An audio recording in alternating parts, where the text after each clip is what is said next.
Hello, আরে লালদা, হঠাৎ? না না, মানে অনেকদিন পর করলি কি না? হ্যাঁ, সবাই এসেছে তারকেশ্বরে বলতে, বিল্লি, ফুলদি, দুলদাও সেই ডিব্রুগড় থেকে। সবাই মিলে ছাড়া জট ছাড়ানো যাবে না। কিন্তু জটটা কিসের? গোসাই বাড়িতে আলোচনা সভা? ওখানে তো সুহাসদি, থুরি, মা শুধু সিদ্ধান্ত জানান। সুহাসদির হলোটা কি? মুটি আলগা নাকি? আমি তো তোমাদের ব্যাপারে থাকা অনেক দিন ছেড়ে দিয়েছি। বাবা, স্বনির্বন্ধ রিকোয়েস্ট। আরে ঠিক আছে ঠিক আছে ঠিক আছে, দেখা হবে। ডান ডান। আচ্ছা আচ্ছা।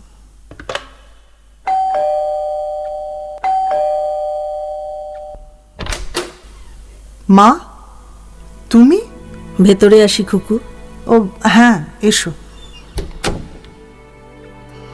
8 বছর আগে শেষ দেখেছিলাম তোকে না রে? 8 বছর আগে। এই শব্দগুলো একটা বিখ্যাত কবিতার কথা মনে করিয়ে দেয়। একই শব্দ কত আলাদা আলাদাভাবে ব্যবহার হতে পারে ভাবলেও অবাক লাগে। আজ 8 বছর পরে। আমি কিন্তু একা একা কোনো গাছের কাছে একগাছা দড়ি হাতে যাইনি কোনো বিচিত্র একাকিত্বের বোধে। পরিষ্কার বেঁচে আছি নিজের শর্তে, এবং আজ আহত হচ্ছি তাদের দ্বারা।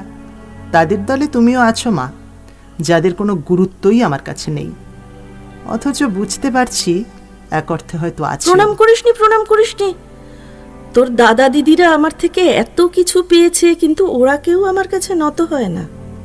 আমি এখন আসামি, অপরাধী, আমার বিচার হবে। সেই জন্যই তো বড় সভা বসছে, যেখানে তোমারও নিমন্ত্রণ। কি দেখছো খুকু? তোমার মুখটাই তো ভালো করে দেখা দরকার, অন্যরা তো জল ভাত, তুমি তো আসল প্রহেলিকা। ঠাট্টা হলো খুকু? ঠোকা যাকে বলে। এত রহস্য কেন? যা বলবার বলে ফেললেই তো হয়। আসল কথাটি হলো, টাকা টাকা টাকা, নইলে জগৎ ফাঁকা। টাকার সাহেব, টাকার বিবি, টাকার কেনা গোলাম, টাকার ফাঁদে পড়ে মাঘো, বেঁচে থেকেই মুলাম। এতক্ষণে বুঝলুম সম্পত্তি, গোসাই পরিবারের সম্পত্তি, তাই নিয়েই বিপত্তি। তাই এর মধ্যে আমি আসলাম কোথা থেকে? এই মিটিং মিছিলে আমি কেন আবার? আমার সমস্ত সম্পত্তি টুকাই আর চয়নকে আধা আধি দানপত্র করে দিয়েছি। সেই কারণে তোমার বাকি সব দাদা দিদিরা মারমুখী হয়েছে। কাল ভরা সভায় আমার বিচার হবে, সেখানে তুমিও থাকবে। যুদ্ধক্ষেত্র হবে, রণডঙ্কা বাজবে, তার মাঝে আমার ক্ষীণ কণ্ঠ চাপা পড়ে যাবে। খুকু, আমার বিশ্বাস তুমি, একমাত্র তুমি আমাকে বুঝবে, তাই আগে ভাগে আমার কথা বলতে ছুটে এসেছি। কি দেখছো খুকু? চেনা যাচ্ছে না নাকি? তুমি না চেনালে পরে কে তোমারে চিনতে পারে তোরে তারা, যে তোমার চিন্তা করে। হাসালে মা, আমি তোমায় বুঝবো এটা তুমি কবে বুঝেছো? একটা প্রবল শখ খেলাম কথাটায়। বলো খুকু, বলো। ঢালো ঢালো, যত বিষ আছে ঢালো। আজ খালি হয়ে যাও খুকু। খুকু, তোমার কাছে এসেছি আমি শুধু না, তোমার মধ্যে আমি আমার আগুনটাকে দেখেছি খুকু। ওই আগুনটা তুমি আমার থেকে উত্তরাধিকার সূত্রে পেয়েছো, অস্বীকার করতে পারো? ও আচ্ছা, এবার বুঝলুম। এইবার সেই উত্তরাধিকার সূত্রে পাওয়া জিনিসটার মূল্য নিতে এসেছো। মেন্ডেলিয়ান থিওরি তুমি কিছুটা জানো নিশ্চয়ই। জিনের উত্তরাধিকার আমি চাইনি বা তুমি ইচ্ছে হয়েছে বলে দাওনি, ওটা স্পন্টেনিয়াসলি ঘটে।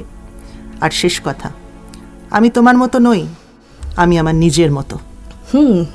তুমি নিজে নিজে অনেক কিছু অ্যাচিভ করেছো, সেগুলো কোনো গুরু ঠাকুর এসে তোমাকে দিয়ে যায়নি, তোমাকেই মাথা খাটাতে হয়েছে। গোসাই পরিবার তোমার পাশে ছিল না, এবং তুমিও তোমার দাদা দিদিদের মতো এক হাত জিভ বের করে গোসাই বামনি কবে উপরে যাবে আর বিষয় আশয় পাবে তার অপেক্ষা করে থাকোনি। তুমি সেলফ মেড ওম্যান। খুকু, ন্যায়দণ্ড তাই আজ তোমার হাতে তুলে দিয়েছি আমি। আগে বলো, মানে সম্পত্তি মানে সমস্ত সম্পত্তি টুকাই তোমার একমাত্র সৎ দিদির একমাত্র ছেলে, আর তোমার ফুলদির ছেলে যে কিনা বেবুসে বিয়ে করেছে বলে তার মা বাপ তাকে রাস্তা দেখিয়ে দিয়েছে, সেই চয়নকে দিয়েছি। আমি ভুল করেছি? আমি গোটা ব্যাপারটার মধ্যে একটা পোয়েটিক জাস্টিস দেখতে পাচ্ছি। বর্দি আমাদের প্রথম মায়ের মেয়ে, দুই মায়ের যদি দুই ভাগ হয় সেটাই হওয়া উচিত, তাহলে টুকাই বর্দির উত্তরাধিকারী হিসেবে অর্ধেকই পায়। মা, তুমি নিশ্চয়ই সেইভাবে এই ভাগটা করেছো। বাকি অর্ধেকটা আমাদের সবার মধ্যে ভাগ হওয়ার কথা, কিন্তু ফুলদিরা ত্যাগ করায় চয়নটা বোধহয় অসুবিধায় পড়েছে, তাই বাকিটা চয়নকে দিয়েছ। চিরকালই না তুমি খুব উদারভাবে ভাবতে পারো, সময়ের থেকে এগিয়ে ভাবতে পারো। ওই যে বললাম, আসল প্রহেলিকা মাগো তুমি। প্রহেলিকা শব্দটা বারবার ব্যবহার করছো খুকু। মানুষের মধ্যে রহস্য থাকবে না খুকু? খোলা সাদা খাতা হতে পারলে তোমাদের ভালো মা হতে পারতুম, তাই না? খুকু, তুমি অন্তত আমাকে একদিন বুঝবেই আমি জানি। সংসারে পাঁকাল মাছটি হয়ে থাকতে হয়, এ আমার কথা নয়, ঠাকুরের কথা। কিছুই তেমন গায়ে মাখতে নেই। আমিও তেমনি নির্লিপ্ত ছিলাম। নির্লিপ্ত? হ্যাঁ, এক কথায় দায় ফুরো এ মা। সন্তানদের প্রতি এমন নির্লিপ্ত হওয়া যায়? রমণী সত্তা মাতৃসত্তাকে এইভাবে পরাজিত করতে পারে? তুমি একটা এক্সেপশন, আর সেটাই তোমার অহংকার। তুমি ব্যতিক্রমী, এটাই তোমার একমাত্র অহংকার। খুকু, আজ তোমার মনের সব মেঘ কেটে যাক। অন্তত একজন তো আমার সরাসরি চোখে চোখ রেখে প্রশ্ন করুক। আমাকে সরাসরি প্রশ্ন করতে যেটুকু মিনিমাম ব্যক্তিত্ব থাকা উচিত, তুমি ছাড়া আমার আর কোনো সন্তানের তা নেই। শুধু সম্ভ্রম পেয়ে এসেছি তাদের চোখে। মা, সারা জীবন তাই তো চেয়েছো তুমি, সম্ভ্রম, অ্যাডমিরেশন, নিবেদন। সে সন্তান সমবয়সী, কম বয়সী, বেশি বয়সী, সকলের কাছে। খুকু, আজ খোলা পাতা হতেই এসেছি তোমার কাছে। তুমি আমাকে বলার সুযোগ দাও, প্রশ্ন করো, জানো, তারপর বিচার করো। আমি টলটল করে যাচ্ছি, একটু এগোচ্ছি, ধূপ করে পড়ে যাচ্ছি, আবার এগোচ্ছি। ক্রমশ বদলে যায় এই চলন। আমি চলি নাচের ছন্দে বা এক্কা দোক্কার ছন্দে, চলি ধিধি নানা তিনা, ধিধি নানা তিনা, ধা ধিন ধিন ধা, ধা ধিন ধিন ধা। আমি চলাটা দারুণ উপভোগ করি। অত ছোটতে তো কেমন চলছি নিজে বোঝা যায় না, খালি আনন্দটা পাওয়া যায়। কেউ কেউ, মানে ওই এ ও সে, হঠাৎ বলে ওঠে, বাহ, মেয়েটি ভারী সুন্দর চলে তো। কেউ বলে চলে না নাচে, এ মেয়েকে নাচ শেখালে ভালো হয়। আমি ডাকি মধ্যমে, ডাকি পঞ্চমে। এ ও সে হঠাৎ বলে ওঠে, কিরকম সুরে গলা দেখো। কিন্তু এই দিশা দিগরে এ ও সে কেউ নেই যে আমাকে দুটি খেতে দেয়। কেন খুকু? তোমার বর্দি তো তোমাকে নিয়ে মেতে থাকতো তার নিজের সন্তান টুকাই না হওয়া পর্যন্ত। বর্দি নিশ্চয়ই সারা বছর থাকতেন না গোসাই বাড়িতে, তখন কে আমায় পুষ্টি জোগাতো? সে কি অদৃশ্য কেউ, কোনো পরাশক্তি? জিহ্বা যিনি দেন, আহারও তিনিই দেন খুকু, সে যেভাবেই হোক। তাই না মা? এত সহজে দায় থেকে মুক্তি পাওয়া যায়? আমরা বেসিক্যালি অ্যানিমেল খুকু, বাকি পশুরা কিভাবে বড় হয়? আমি চিন্তা ভাবনায় স্বতন্ত্র। ওই নিয়েই থাকো, তোমার স্বাতন্ত্র। আমার আরো মনে পড়ে একটা মস্ত উঁচু টেবিল, তার উপর থরে থরে খাবার সাজানো রয়েছে, সব ঢাকা দেওয়া। কি করে বুঝলে? কেননা রান্নার বামনি রেঁধেছে নানা রকম, সেটা তুমি চলতে চলতেই খেয়াল করেছো। চলতে চলতেই তো আসল শেখে মানুষ খুকু। তাই আজও একার লড়াই তুমি একা লড়তে পারছো। তোমার বেড়ে ওঠা তোমাকে সাহায্য করেছে খুকু, অস্বীকার করো না। নিজের সপক্ষে যুক্তি সাজিও না, আমায় বলতে দাও। কি যেন বলছিলাম? হ্যাঁ হ্যাঁ, উঁচু টেবিলে থরে থরে খাবার সাজানো, ওইখানে তুলে রেখে বামনি ডিউটি শেষ করেছে। যার খিদে পাবে যখন ইচ্ছে যেমন ইচ্ছে নিয়ে খেয়ে নেবে, এরকমই সিস্টেম। একজন, হ্যাঁ আমি একজন যে তখন অত বড় হইনি, একজন যে নিতে পারে না, জানে না, নাগাল পায় না ওই উঁচু টেবিলের। সুতরাং আমি টেবিলের পায়া ধরে খালি পাক খাই। তারপর একদিন বহু কষ্টে একটা চেয়ারের উপর উঠে বসি, প্রাণপণে নিজেকে আছড়ে দিই টেবিলের উপর। ঢাকনা খুলতে যাই, সেটা ঝনঝন শব্দে মাটিতে পড়ে যায়। তখনও কেউ আসে না। বিরাট পাত্র একটা, আমি তার ভিতর আমার কচি হাত আমূল ঢুকিয়ে দিই। তারপর এই দেখো দেখো, আমার ডান হাতের কনুই পর্যন্ত কেমন ছায়াময়, যেন গ্রহণ লেগেছে। ওটা কিনা গরম ভাতের ডেকচি ছিল। খুকু, তুমি শান্ত হও খুকু, না হলে ন্যায় বিচার হবে না। একমাত্র তোমার কাছে আমি খোলস ছাড়তে রাজি খুকু, আমায় সুযোগ দাও। তোমার নিজস্ব লাইব্রেরি ছাতের ঘরে তুমি একটা বই তুলে নিয়ে পড়তে শুরু করলে। সেই দিন সায়াহ্নকালে দুপক্ষের সৈন্য যুদ্ধ থেকে নিবৃত্ত হলে অর্জুন সংসপ্তকগণকে বধ করে নিজ শিবিরে যাত্রা করলেন। তিনি যেতে যেতে শাস্ত্রু কণ্ঠে বললেন, কেশব, আমার হৃদয় ত্রস্ত হচ্ছে কেন? আমি কথা বলতে পারছি না, শরীর অবসন্ন হচ্ছে, বহু অশুভ লক্ষণ দেখছি। আমার ভ্রাতারা কুশলে আছেন তো? এই পাঠ আমি বাইরে থেকে বসে শুনতে শুরু করলুম। তুমি জানতেও পারোনি, অভিমন্যুর মৃত্যুর কথা পড়তে পড়তে তোমার গলা অশ্রু বিকৃত হয়ে যেত। আমার এক এক সময় মনে হতো, মা যদি এমন করে শোক করেন, আমি অভিমন্যু হয়ে মরে যেতেও রাজি আছি। কালের দুই হাতে মন্দিরা কি এখনো বাজছে খুকু? আয় মা, কাছে আয়, কপালে চুমু খাই, বুকে জড়িয়ে ধরে। কাকে জব্দ করতে চেয়ে আমি আজ কাকে জব্দ করে ফেলেছি। চারদিকে একটা চন্দনের ভুরভুরে সুবাস ছড়িয়ে পড়ত। তখনই বুঝতে পারতাম তিনি আসছেন, মানে তুমি আসছো। তুমি যে আমাদের মা তাই তো বুঝিনি তখনও। সারা ছোটবেলা জুড়ে গরম ভাত ফোটার গন্ধের সঙ্গে পাল্লা দিয়ে যাচ্ছে এই চন্দন গন্ধ, নতুন শাড়ির খসখস শব্দ, গৌরাঙ্গীর তীক্ষ্ণ নাক, বড় বড় চোখ, সব সময় ওপর দিকে তোলা, পাতলা ঠোঁটে একটা না হাসি না কান্না ভাব ঘাঁটি গেড়ে বসে আছে। আমি হাঁ করে দেখি। উনি আমার দিকে তাকালেন না, সোজা হেঁটে গাড়িতে উঠে গেলেন।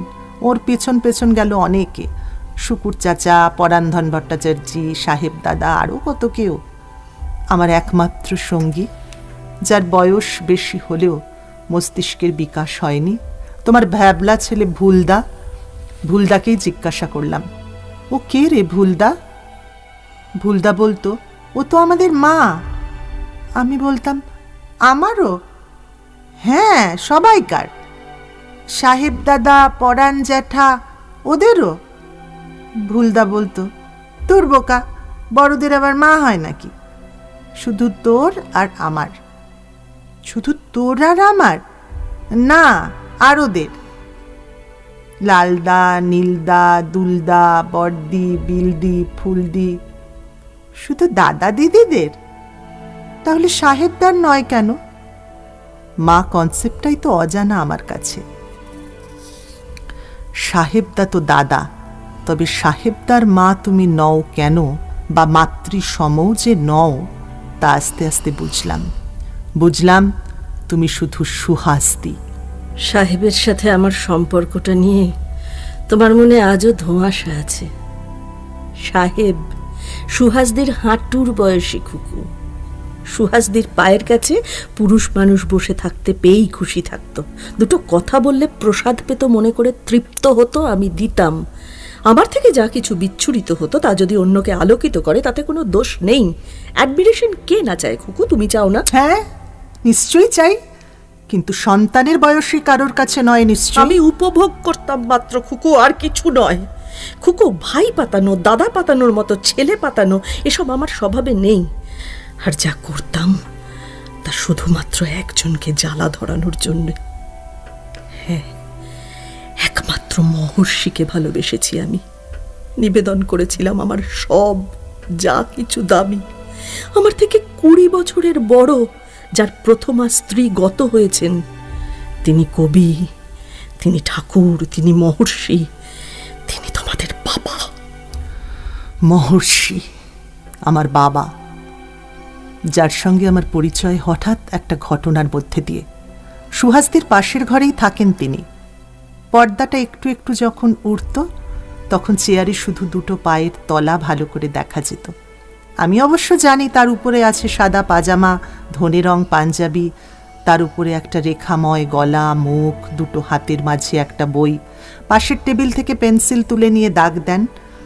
পুরো গোলাপি রঙের নিটোল পা দুটি, আঙুলগুলো টস টস করছে যেন লজেন্স।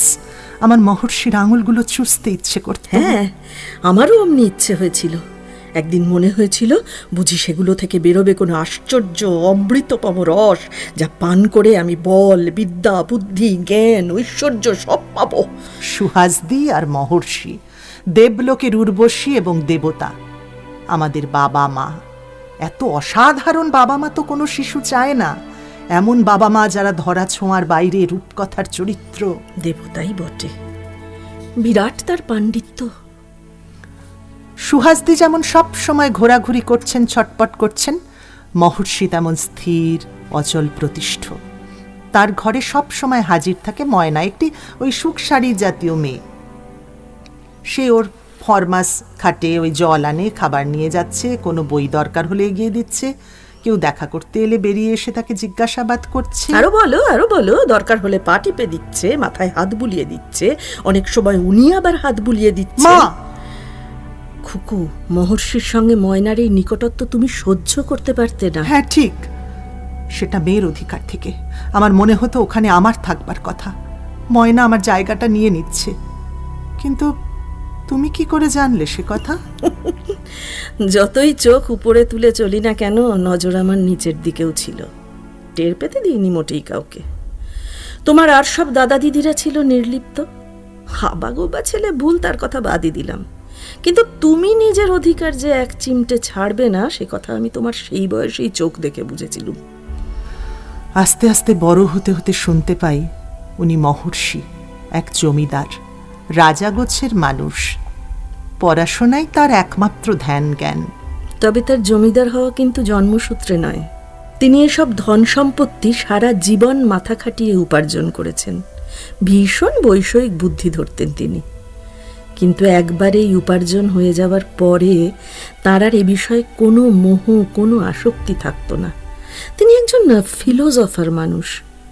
অথচ অদ্ভুত দেখো খুকু, যা উনি জন্মসূত্রে পাননি তা জন্মসূত্রে পাবে বলে আমার সবকটি ছেলে মেয়ে লালায়িত। তাই নিয়ে বিচার সবকটির মধ্যে আমি নেই। জানি খুকু, বেশ, আমার ভুল হয়েছে। তুমি বাদে সবকটি লালায়িত। মহর্ষি একজন ব্যতিক্রমী মানুষ, একজন সেইন্ট। যোগেশ কাকা বলতেন এরাই পৃথিবীতে সাম্রাজ্য করেন। জমি জায়গার সাম্রাজ্য, চিন্তার সাম্রাজ্য, ভাবজগতের মানুষ। আর তাই সকাল বিকেল একটা নির্দিষ্ট সময়ে ওনার ঘরে লোক আসার কামাই নেই। মহর্ষি কিংবা নারায়ণ ঠাকুর, শুধু ঠাকুর। মনে পড়ে একদিন ভুলদা, তোমাদের ভুল হাবা ছেলে, আমার একমাত্র সাথী, টেবিলের ওপর খাবার রাখা থাকে, সেখান থেকে ঝকঝকে কাঁসার থালায় হাতায় করে তুলে নিতে থাকে ভাত, আরও ভাত, ডাল, আরও ডাল, তার উপর তরকারি, তার উপর মাছ, মুঠো মুঠো করে খায়। অসাধারণ খেয়ে চলে। খাবার সময় চারদিকে ছড়িয়ে ছিটিয়ে একাকার কাণ্ড। আমি চিৎকার করে উঠি, ফুলদা সব খেয়ে নিচ্ছে, সব খেয়ে নিল। সব বাধা পেরিয়ে মহর্ষির ঘরে উড়ে গিয়ে পর্দা সরিয়ে বলি, ফুলদা কিন্তু সব খেয়ে ফেলছে। ময়না ঢুলছিল মহর্ষির মাথার কাছে। মহর্ষি ধ্যান ভেঙে ধীর পায়ে বাইরে বেরিয়ে এসে ডাকেন, ভুল ভৈরব, ভুল ভৈরব, আরো সবাই খাবে, ঠিক করে খাও। ময়না হঠাৎ বলে ওঠে, যদি সবটি ঠিকঠাক সামলাইতে পারবে তাইলে ও ভুল কেন গা? আমি চিৎকার করে উঠি, নাও ভুল, নাও ভুল, না তোমরা ভুল, মহর্ষি ভুল, লাল নীল বিল ফুল দুল সবাই ভুল। আমাদেরকে সত্যিকারের বাবা মার কাছে পাঠিয়ে দাও, দাও বলছি, দাও। মহর্ষি প্রথম নরম গলায় বলেন, খুকু একবার বাবা বলো তো মা। এই তো, এই তো তোমাদের বাবা। ভুলদাকে কোলে নাও, এটো শুদ্ধ কোলে নাও বলছি। হ্যাঁ হ্যাঁ, কোলে নি। যারই ভুল হোক সব ভুল তো শেষ পর্যন্ত আমার খাতাতেই জমা পড়বে। সেই এক ভুল ভুল ভুল ভুল। মা, মহর্ষি এ কথা বলেছিলেন কেন? আমার প্রথম ও দ্বিতীয় সন্তান বাদে সবাই তো ভুলই, সব মহর্ষির ভুল। আমার ইচ্ছের বিরুদ্ধে একটার পর একটা ভুল। মা, আজ কিন্তু খোলা পাতা হতেই এসেছো তুমি। আজ যেন কিছু ভুল বলো না। তোমার এটা কেন মনে হলো কুকু? সুহাসদি কিন্তু আজও সত্যকে সত্য আর মিথ্যাকে মিথ্যা বলার সাহস রাখে। মনে হলো কারণ মৃত্যুশয্যায় মহর্ষি একই প্রশ্ন করেছিলেন তোমায়, আর তুমি খুকু, ভুল, এরা কার সন্তান সুহাস? আমারই কি? মৃত্যুশয্যায় আমায় মিথ্যে বলো না যেন। আর আমি বলেছিলাম, তবে শোনো, বোঝবার চেষ্টা করো, দুটি সন্তান তোমার নয়, আমার। কে কে তা তোমাকে বলবো না। চিরদিন অন্তর্দৃষ্টির গৌরব করো, বুঝে দেখো তারা কে। তুমি দুবার আমাকে ঠকিয়েছ, আমিও ঠিক দুবার তোমাকে। শোধবোধ, এ নিয়ে আর কোনো কথা আমি বলবো না। তুমি হাজার মিনতি সত্ত্বেও আমাকে আমার মতো থাকতে দাওনি। বারবার চেষ্টা করেছো কি করে আমাকে কুৎসিত করবে, কি করে আমাকে সামান্য সংসার ধর্মে বাঁধবে। বড্ড অত্যাচার করেছো আমার উপরে, নইলে আজ আমি কোথায় কোন উঁচুতে উঠে যেতাম। তুমি হতে দাওনি। মরার কথা বলে আমার আদর কেড়ো না। আর মৃত্যুকালে তোমার হরির নাম মনে আসছে না? কে তোমার বীর্য জাত আর কে নয়, এই ভেদ বুদ্ধি নিয়ে শেষের দিনগুলো কাটাচ্ছ। তুমি না মহর্ষি, সাক্ষাৎ নারায়ণ। পাশের ঘর থেকে আমি শুনছিলাম, কাঁপছি আর চিত্রার্পিত স্থাণু হয়ে যাচ্ছি। যে সত্যি নিয়ে মনে ভয় ছিল সব চোখের সামনে চলে এলো। এতেও সেদিন তোমরা থামোনি। মহর্ষি যাকে বাবা বলতে পেরে আমি গর্ববোধ করেছি, সেদিন তিনিও বেআব্র হলেন। তোমাকে বললেন, ময়নাকে তুমি ছাড়িয়ে দাও সুহাস, আমি আর ওকে সহ্য করতে পারছি না। এতদিন দরকারের সময় সেবা নিয়েছ, এখন সইতে না পারলে চলবে কেন? ও সুহাস, সুহাস, কেন বুঝতে পারছো না? ও আমার পাপ। কি মুশকিল, ওকে তো আমিই নিয়ে এসেছি তোমার সেবার জন্য। এতে পাপেরই বা কি আছে আর অন্যায়েরই বা কি আছে? বাবা ঠাকুর, মহর্ষি, তার পাপ থাকতে পারে? ময়নাকে কেমন আমি এক ধরনের ওই পছন্দ অপছন্দ করতাম। কত হাতে থেকে কাজ কেড়ে নিয়েছি মেয়ের অধিকার ফলাতে, কিন্তু পাপ কেন? আমি দেখে শুনে একটি পরিষ্কার পরিচ্ছন্ন যৌবনবতী মেয়েকে এনে ওনাকে উপহার দিলাম। এইটা তুমি পারলে করতে? পারলুম। খুকু, তোমার কি ঘৃণা হচ্ছে? আমি নাচার মা, ভালোবাসার মানে আমার কাছে অন্যরকম ছিল। আর বাবা মানলেন? খুব লম্ফঝম্প করেছিলেন প্রথমটায়। আসলে ওর চাহিদা খুব বেশি ছিল তো। স্ত্রী স্বয়ং দিচ্ছে, অন্য কেউ জানতে পারছে না। অত মানসিক মিলটিল ভালোবাসা এসবের ধার উনি ধারতেন না। শুধু উনি কেন, 80% পুরুষই এর ধার ধারে না। কিন্তু ময়নাকে পেয়েও উনি তৃপ্ত হতে পারলেন কই। তাই অবশেষে আমার 38-এ ভুল, 40-এ তুমি, ব্যাস আমার আর ক্ষমতা রইল না। উনি আমার কাছে হেরে গেলেন। উনি কি তোমাকে পড়াতেন বিয়ের আগে? আর আমি ভালোবেসে ফেলেছিলুম। উনি আমার কাছে তখন অলৌকিক ব্যক্তি ছিলেন। কি জ্ঞানের পরিধি, কি পারঙ্গমতা! আমার ভক্তি শ্রদ্ধার সুযোগ উনি অমনিভাবে আচমকা নেবেন, তাকে আমি ভাবতে পেরেছিলাম? সুযোগ নেবার পরও তোমার শ্রদ্ধা গেল না? উনি যে শিল্পী ছিলেন মা, সাধারণ একজন লুব্ধ নাগর তো ছিলেন না। আমাকে কাকার ওখান থেকে নিয়ে উনি পালিয়ে এলেন। তিনকুলে আর তো কেউ আমার ছিল না। কিন্তু খুকু, কোথায় আমার সেই স্বপ্ন দাম্পত্য? লাল হলো, বিল হলো, নীল হলো। আমি যে নিজের কাজ কিছুই নিজে করতে পারি না। কত স্বপ্ন দেখিয়েছিলেন উনি, দুজনে মিলে পড়াশোনার একটা জগৎ হবে আমাদের। আমি তার কাছ থেকে জ্ঞান আহরণের তৃষা মেটাবো। গর্ভধারণ করি বারবার, কিন্তু বাইরের পৃথিবী আমায় ডাকে। ইচ্ছে ছিল শেষ পর্যন্ত শিখবো, ডিপ্লোম্যাট হব। কাজটা আমার কাছে খুব সোজা, খুব পছন্দের মনে হতো। ওটাই আমার স্বধর্ম, ওটাই আমার জোনার। মহর্ষি যেই বুঝলেন এইরকম কিছু একটা ঘুরছে তোমার মাথায়, তোমাকে একটার পর একটা সন্তান দিয়ে আটকে দিতে লাগলেন, তাই না মা? খুব কমন চিত্র। খালি কাঁথা, নেতা, বুকের দুধ। রাত জাগা, 5 চাকাতে করে ঘোরা তোমার ভালো লাগতো না, না মা? আমি বুঝতে পারি, শুধু মাতৃসত্তার বাইরেও অনেক সত্তা আছে আমাদের। আমি কিন্তু পেরেছি। এমন করে আটকাবার চক্রান্ত আমার ক্ষেত্রেও ঘটেছিল। শুধু তুমি আমি নই এমন চক্রান্তের শিকার অগুন্তি নারী। আমি কিন্তু বাবুই হওয়া মাত্র বুঝতে পেরেছিলাম চক্রান্ত চলছে। পাখির ডানা ঝাপটানোর শব্দে আমি যে পাগল হই, ওরা যেই সেটা বুঝে ফেলেছে অমনি আটকাবার চেষ্টা, বাঁধার চেষ্টা। বাবুইকে নিয়ে পালিয়ে সেই থেকে একা একা লড়ছি, আসলে উড়ছি। ক্লান্ত লাগে কিন্তু তৃপ্ত লাগে। আমি কিন্তু জানতুম। কি মা, কি জানতে? আমি জানতুম তোমাকে কেউ বেঁধে রাখতে পারবে না, আমিও না। আমি একটা চ্যালেঞ্জ নিয়েছিলাম খুকু, কেননা আমাকে বাঁধা হয়েছিল, আমি রুখতে পারিনি। সেই কারণেই তোমার ঘর ভাঙা আটকাতে আমি যাইনি, ঘর ভাঙতে সাহায্যও করিনি। যা ঘটার ছিল অবলীলায় ঘটল। তোমার আর তোমার ছেলের জীবন যুদ্ধে সাহায্যও করিনি এতটুকু। কেমন একটা হিংসে হতো জানো, মনে হতো খুকু তো ঠিক বেরিয়ে এলো, এবার কেমন উড়বে। তা উড়বে যখন, তখন নিজের এলেমের জোরেই উড়ুক। আমি মা হয়ে নয়, এক নারী হয়ে তোমার সাথে মনে মনে প্রতিযোগিতায় লিপ্ত হয়েছিলাম নিজের অজান্তে। আমায় ক্ষমা করো খুকু। মা, না মা, না না, ক্ষমা নয়। আমার বন্ধু হয়ে বুকে তুলে নাও, একটু জড়িয়ে ধরো। না কাঁদি না, আরো একটুখানি বাকি আছে।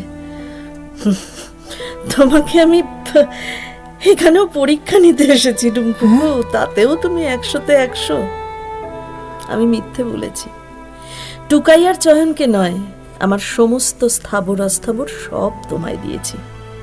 আমি জানি তুমি একমাত্র যে সকলকে ন্যায্যটুকু দিতে পারবে। টুকাই আর চয়নকে সব দিয়েছি বলে আমি তোমার মন পরীক্ষা করলাম। খুকু, গোসাই বাড়ির সম্পত্তির বোঝা টানা থেকে এবার তুমি আমায় মুক্তি দাও। মা, তুমি সত্যি প্রহেলিকা, আর রিয়েল ডিপ্লোম্যাট। আমি বর্ন ডিপ্লোম্যাট। রাজবাড়ির দেওয়ানের রক্ত আছে যে আমার শরীরে। তোমরা আজকে যাকে ম্যানেজমেন্ট বলো, তার মূল সূত্রগুলো আমার কবে থেকেই জানা। আমাকে আটকে ছিলেন, আমার জানবার তৃষ্ণাটাকে তো কেউ আটকাতে পারেনি। তোমার পিতৃধন, তোমার মাতৃধনের যাতে সদ্ব্যবহার হয়, কেউ যাতে বঞ্চিত না হয়, দেখো। দেখবো মা, নিশ্চয়ই দেখবো। আমি কিন্তু এখন থেকে আর কোনো স্বার্থের ঘর করব না খুকু। শেষ দিনগুলো তোমার কাছেই থাকি, এই আমার ইচ্ছে। না মা, শৈশবে তোমাকে পাইনি, এখন থেকে আমি তোমার কাছে থাকবো, এইখানে। তুমি আর আমি, মাঝে কেহ নাই, কোনো বাধা নাই, সমুখে। মা, মা।